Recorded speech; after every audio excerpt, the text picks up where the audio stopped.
मुंबईमध्ये भाजपनं तातडीची बैठक बोलावलेली आहे। दादरच्या वसंत स्मृती पक्ष कार्यालयामध्ये भाजपच्या कोर कमिटीची बैठक सुरू आहे।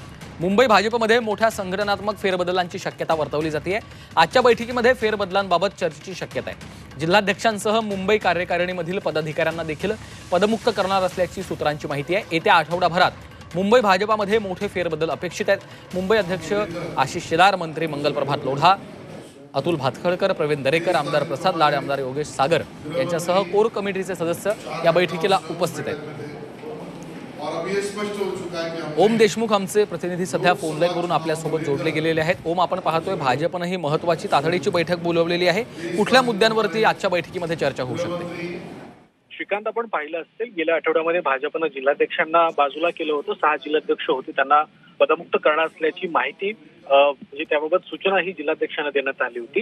या पार्श्वभूमीवरती मुंबई भाजपच्या कार्यकारिणीमध्ये सुद्धा आता मोठे फेरबदल होणार आहेत। या संदर्भामध्ये आज तातडीची बैठक मुंबई भाजपनं कोर कमिटीची बोलावली आहे। बैठकीला महत्वाचे पदाधिकारी आणि नेते उपस्थित आहेत।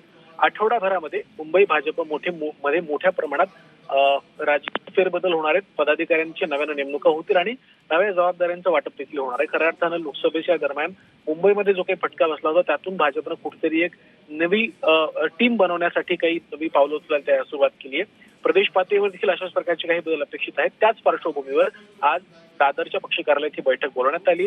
त्यामुळे येत्या काही दिवसांमध्ये मुंबई भाजपमध्ये मोठे फेरबदल आपल्याला पाहायला मिळतील आणि नव्या पदाधिकाऱ्यांच्या खांद्यांवरती पक्ष जबाबदारी देणार आहे। त्या माध्यमातून नव्यानं विधानसभेसाठी पक्षाची बांधणी करण्याचा निश्चितच त्यामुळे आता येत्या निवडणुकांच्या तोंडावरती काय नेमके फेरबदल केले जातात हे पाहणं महत्त्वाचं आहे। धन्यवाद या सविस्तर माहितीसाठी।